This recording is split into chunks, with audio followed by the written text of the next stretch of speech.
Today, we'll be spending 16 hours in Premium Economy on Singapore Airlines A350-900 from San Francisco to Singapore. With this flight being just 2 hours shorter than the longest flight in the world, there's no better way to test drive Singapore Airlines Premium Economy to find out if it really is premium or if it's actually excruciating. We'll also talk about the 5 new upgrades Singapore Airlines has made to their Premium Economy service after 9 years of introducing this cabin class. So let's find out together on today's flight if Singapore Airlines Premium Economy really is worth it. But first, our trip starts off here at San Francisco Airport in the United Club Lounge. Okay, so Singapore Airlines unfortunately does not provide lounge access to premium economy passengers, which is pretty standard across most airlines. I am here at the United Club Lounge though. I have access to this lounge because I have Star Alliance Gold status. Since the lounge isn't included in Premium Economy, I don't want to focus too much on it. But for those of you that are interested in learning more about it, I did cover it in my video about United Premium Economy, which I will link to in the description box for those of you that want to watch it after you're finished watching this video. We did luck out while I was here though, because our aircraft today happened to pull up right in front of the window that I was sitting next to while I was in the lounge. And here she is, the A350-900. But it's not just any A350, this is the A350-900 ULR. ULR stands for Ultra Long Range. It's a special variant that allows the aircraft to fly non-stop on extremely long routes. And I would certainly think that 16 hours qualifies as extremely long. Alright, let's make our way to boarding now. Something else that's unique about the ULR aircraft is that there are only 2 cabin classes, Business and Premium Economy. There's no first class or economy class on this aircraft. Normally, as a Premium Economy passenger, you'd get priority boarding and get to board ahead of economy passengers. But since there are no economy passengers on this flight, we'll board after business class. This is definitely one of those scenarios where if everyone is priority, then nobody's priority. Our Premium Economy cabin today has a 242 configuration. And what's unique about this ULR aircraft as well is that there are 6 single seats at the back of the cabin by the windows. These single seats are obviously great if you're traveling solo. They also come with their own personal storage bins next to the seat that the other seats don't have. But they do come at an additional cost of $168 US. Let me know what you think about these solo seats and if they're worth an extra $168 US. Since I'm traveling with my boyfriend today, we'll be sitting in one of the 2-seaters, seats 38K and H. The seats are leather and have a row pitch of 38 inches and a seat width of 19 inches. These are actually the exact same dimensions of the Premium Economy seats on a standard Singapore Airlines A350 as well. Each seat comes with its own reading light, a 3-prong headphone jack, as well as a USB-A port. You'll also find a second USB-A port next to the IFE. In front of the seats, there are storage pockets, and in between the seats, a double-wide armrest, as well as a small cocktail ledge to hold drinks. Now as for below, there's a universal power port for each person, as well as a calf rest that raises up. As for legroom space, this is what you have to look forward to, as well as a foot pedal to rest your feet on if you'd like. Personally, I never use foot pedals, but if you enjoy them, it's here for you. And for those of you that are curious, this is what the space under the seat in front of you looks like, so that you can store any smaller items or desperately try and stretch your legs out. Now, when it comes to recline, you're going to get 8 inches, and this is what it looks like when you're fully reclined. For another view of the recline, here are our neighbors across the aisle. You can see that they're both fully reclined, so you get an idea of what to expect when you're reclined, as well as what to expect when the person in front of you is reclined as well. Okay, let's get our seatbelts on and get ready for takeoff. Once we're in the air, the crew stops by to offer drinks. As part of the 5 upgrades to Premium Economy, Singapore Airlines now offers Premium Economy passengers a non-vintage Charles de Cazeneuve champagne, which is nice. But what's not so nice is that all beverages are served in plastic cups. So I guess that's the economy in Premium Economy. We're also given a hot towel for our hands, and then it's time to pop out the tray tables from the center armrest for dinner service. But let's check out the menu first. These printed menus are actually the second part of the upgrades to Premium Economy. Prior to the upgrades, Premium Economy passengers weren't given printed menus. But in addition to the printed menus, the third upgrade is that there is also an expanded menu offering available through Singapore Airlines Book the Cook service, so you can pre-order beforehand as well.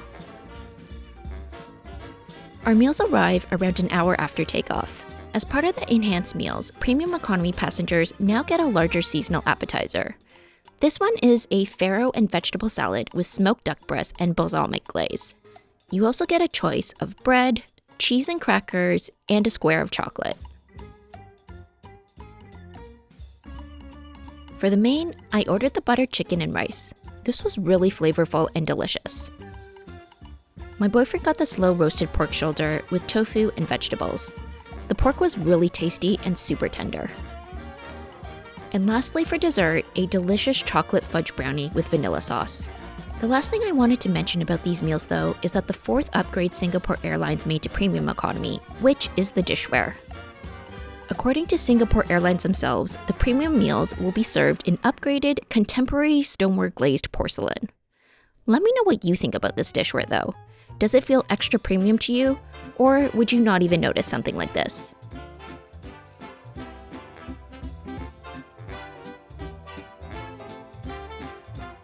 Now that dinner's done, let's check out the washrooms. As a Premium Economy passenger, you'll have access to 3 washrooms shared amongst 94 passengers. In terms of amenities, other than some basic hand soap and hand lotion, there's also some dental kits and extra sick bags tucked away in a drawer. There's also a baby change table, some tissues, and a foot pedal to open and close the garbage bin. Alright, that's it for the washrooms. Let's head back to our seats now to check out the IFE and of course, Singapore Airlines' 5th and final Premium Economy upgrade. But first, let's take a look at these headphones. They are noise cancelling and I found that they worked quite well. The headphones also come with some covers that you could place over the headset for sanitary purposes.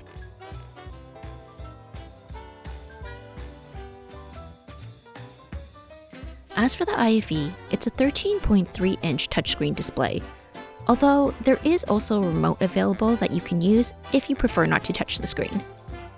Oh, and you can also adjust the screen up or down for your viewing comfort, in case someone tries to recline onto you, which, given that this is a 16-hour flight, is highly likely. And as for the actual entertainment, there are over 1,900 hours of movies, TV shows, music, and games available. Or if you'd rather doom scroll on the internet for 16 hours straight, you can make use of the free Wi-Fi that is provided for Premium Economy passengers. Although you do have to be a KrisFlyer member, so don't forget to sign up beforehand if you're not. And if you're like me and you like to snack while watching movies, then there's also a basket of snacks located in the galley. They even have sandwiches and fruit available as well if you want something a little more substantial. Alright, now let's talk about the 5th and final upgrade that Singapore Airlines made to Premium Economy, and that is to the Amenity Kit. First off, the Amenity Kit is only available upon request for flights 7 hours or longer. The Amenity Kit is made out of craft paper and is by US-based brand Out of the Woods. And inside the Amenity Kit, there's a pair of slippers, which are pretty thin. There's also an eye mask and a lip balm. Earplugs are not included inside the kit, but can be requested separately. There's a lot of requesting when it comes to Singapore Airlines amenities, apparently. On a separate note, you'll also get a pillow and a blanket, of course. The pillow is actually quite large and fluffy. As for the blanket, it's made out of a fleece-like material, and even though it's pretty thin, I found it to be perfect for the cabin temperature. Now before we get to the pre-arrival meal, let's talk about how much all this cost.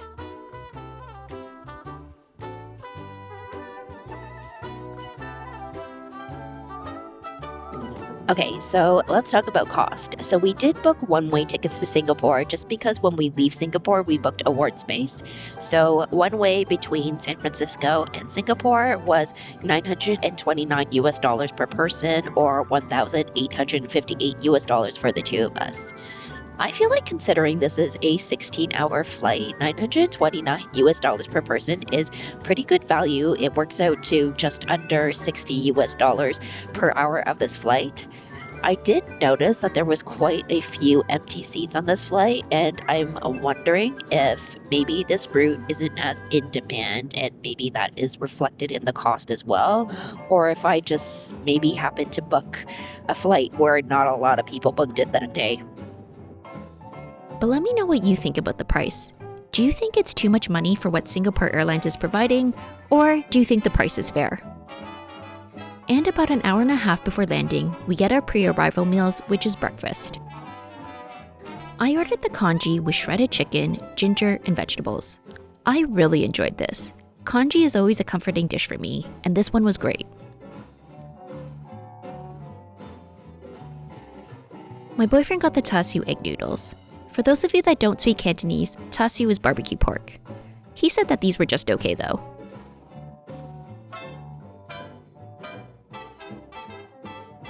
Both meals also came with a side of fruit, a croissant, and some strawberry yogurt. And as we make our descent into Changi, let's do a quick review over the updates Singapore Airlines made to Premium Economy, which included the champagne service, printed menus, an expanded food and beverage offering, stoneware plates, and an upgraded amenity kit.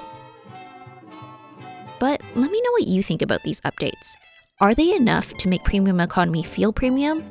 And do these upgrades make it worth the extra cost to fly in Premium over Economy?